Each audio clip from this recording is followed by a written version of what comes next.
Back here, first things first, with Coach Mangini. We're talking Cowboys. They could be adding another All-Pro to their roster. Jamal Adams reportedly wants to be traded if the Jets don't give him a contract extension. His preference? How about his hometown, Dallas Cowboys? Nick, what do you think? Would adding Jamal Adams make the Dallas Cowboys favorites to win the NFC? Well, as they are presently constituted, I got them at 11-5 and competing for a bye. I don't think there is a truly great team in the conference right now. I think the two best teams in football, the Chiefs and the Ravens, are both in the AFC. And you look at the Cowboys, what is, in my mind, their single biggest position of weakness?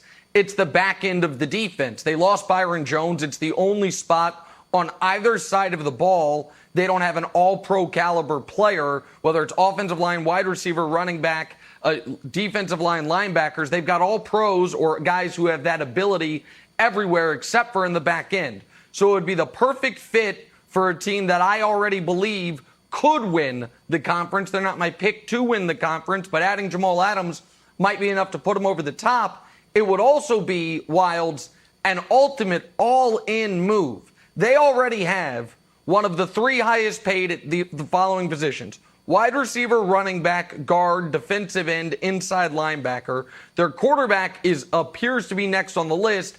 And if you trade a first-round pick and something else for Jamal Adams, it's so you could then immediately make him the highest paid safety in NFL history. So you would be constructing a roster that is absolutely as top-heavy as we've ever seen. No middle class of players, and then a bunch of minimum-ish salary guys.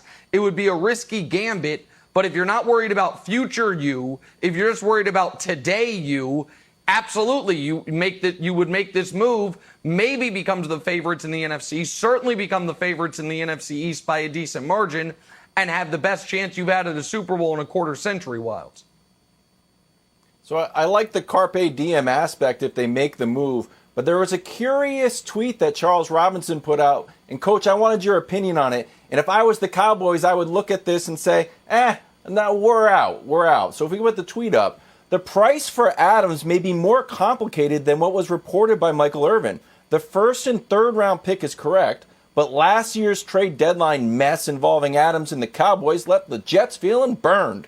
That could linger into the price point this time around. So, Coach, my question to you, and this is weird, have you ever experienced a trade scenario where a trade to one team is X and the trade to another team is X plus Y? So your demands are different, even though you want different things back according to the team which your guy is going to. Yeah, that can definitely be part of the equation, and some of that can be a function of, is it in the AFC or the NFC? Are you going to have to compete against this player? Are you worried about competing against the player that you're moving on from? What type of relationship do you have with the organization? Now, you don't want to get it to the point where you're not trading or you're asking for too much because of some sort of grudge. And I would imagine New York's got to look at this and figure out whether or not they want the player on the team. And he's in his third year. He already wants a new contract. There's been issues, in terms of chemistry and prospects for the future. You got to figure out, do you want him on your team? But in addition to that, you got to figure out whether you want to send the message that guys are willing or are able to shoot their way off the team.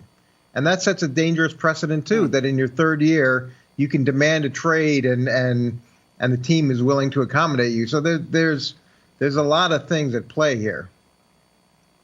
Nick, I want to ask you about the Cowboys for a second. How much of their potential do you think depends on Dak? Here's a team that has a new coach, new attitude. Every poll out there seems to have them in the top 10, maybe in the top 5. And yet the team is still at this impasse with their quarterback, and it seems like his teammates want him to get signed. Do you think that posed some sort of, negative attention going into this season? And could that be detrimental to them? Well, the only way the Dak situation truly impacts this season would be if he doesn't play. And he's going to play. I am as confident in this as anything I've ever said on television. Dak Prescott is not going to refuse to report once the regular season begins because they franchise tag him. Not when the team has attempted to sign him to a deal and he just wants a higher above the market deal. Like, it's not like the Cowboys haven't shown faith in Dak Prescott. So I don't think playing under the specter of the franchise tag is going to negatively affect his play. You could say he'll feel better about things if he has a long-term deal, but I think that's negligible. But I want to go back to Coach on something, because I guess this is something he and I just see the world differently on. You're allowed to ask for a new deal after 3 years. You're not allowed to ask for one, according to the CBA, after year 1 or 2 as a first-round pick. But after year 3, you are. And if anyone deserves it, it's a guy who, within his first 3 years, has become the best player in the league at his position. Zeke got one after 3 years for similar reasons. We saw J.J. Watt get one after 3 years for similar reasons. Aaron Donald tried. He had to wait an additional year. I don't think it's out of bounds, Coach, for a player of Jamal Adams' caliber to say, you drafted me in the top 10. I've lived up to the expectations. I want my contract extension. Like that to me, that's totally fair game, Coach. You're drafted 6th overall, so you're getting compensated at a high level for the 3 years of production that you've had. And as a drafted guy in the first round, the team actually has an option for a 5th year. So you've got 2 years left on your contract, not just 1 year left on your contract. And it's not like it's been a marriage that's that all the sides are excited about. There's been conflict. There's been disruptiveness. I don't imagine the team is that excited to reward behavior like that, because it's not just this contract, Nick. It's all the contracts in the future. It's whatever precedent you want to set organizationally as to this is how we will do business.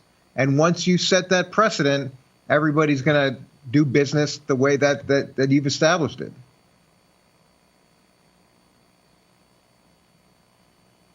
I would just argue, I apologize. I guess the point I would make is the disruption came from the fact that they were shopping him last year.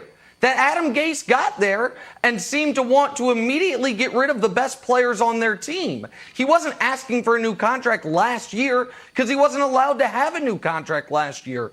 And you can have different rules for different players. Listen, if you're an all-pro within the first couple of years of your rookie deal, maybe we'll give you a new deal. If not, then play out your deal.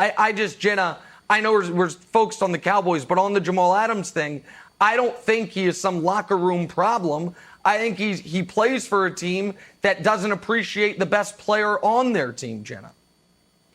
Wait, Coach, I want to go back to you just for a second. I touched briefly on a new coach, and we kind of sweep it aside. Every team right now obviously is going through their issues with trying to get a team together on Zoom and the chemistry and all of it. How tough is it for Mike McCarthy right now? There's a ton of potential on this team. These are very unique circumstances, and he really hasn't been able to get that whole team together. Plus, he's got this whole quarterback situation sort of hanging over his head until the July, whatever it is, mid-July tag deadline comes down. Well, there's a lot of difficulty, and that's where you have to really take a step back and say, do we want to go all in year one of Mike McCarthy? Mike is going to have to learn about this team. He's going to have to understand what he truly has offensively, defensively, and on special teams, and to make that decision to trade away future first-round draft pick, and whether it's a 1 and a 3 or whatever it is, and then also all the money that you have to commit to that player. That's a huge amount of resources that you don't have in the future. So you've got to feel very strongly that you're going to win and win big right now. A coach in his first year with experience should have an edge in that area, but the idea of mortgaging the future in year one, that's tough to swallow. I'm still a little bit worried about Dak, Nick. And we've been talking about our countdown. I would like to debut. We're 1 day away from starting our countdown. So our countdown to the countdown is at 1 day. Tomorrow we'll start our official countdown, which is 50 days to the July 15th franchise tag. Nick, I know you're not nervous. I went from like not worried at all. Oh, countdown to the countdown. Get ready, everybody. If you look at Dak over there, 35, the price keeps going up for year one of his deal. Tomorrow it'll be 36. We're gonna Photoshop a finger on there. Nick, you're not worried that this is cast a specter over the entire season at all? Not even one little iota? Well, the reason I'm not worried about it is because because there is that deadline. The negotiation will be over July 15th. It either happens or it doesn't. They are prohibited by league rule to give him a contract extension after July 15th. So there won't be any questions. There won't be any issues. It's just he either has a new deal or he doesn't. Now, I would say if the Cowboys opt to trade for Jamal Adams, to me, that would be potentially at least flirting with walking down the path of, do we just franchise Dak this year? Next year, do we trade him to recoup picks and reset our quarterback salaries so we can continue keeping this all-star team around whatever other quarterback we bring in or whatever quarterback we draft? Because I don't think it's tenable, to circle back to the point I made at the beginning, to have a top two highest paid in the league, wide receiver, running back, quarterback, guard, defensive end, inside linebacker, and safety. No other team has ever built a team like that. The Rams seemingly tried to a little bit and doubled down on it themselves by trading for Jalen Ramsey. They also gave their quarterback the deal, and now we're seeing they traded away Brandon Cooks. They got rid of Todd Gurley, so it's not sustainable long term, Jenna.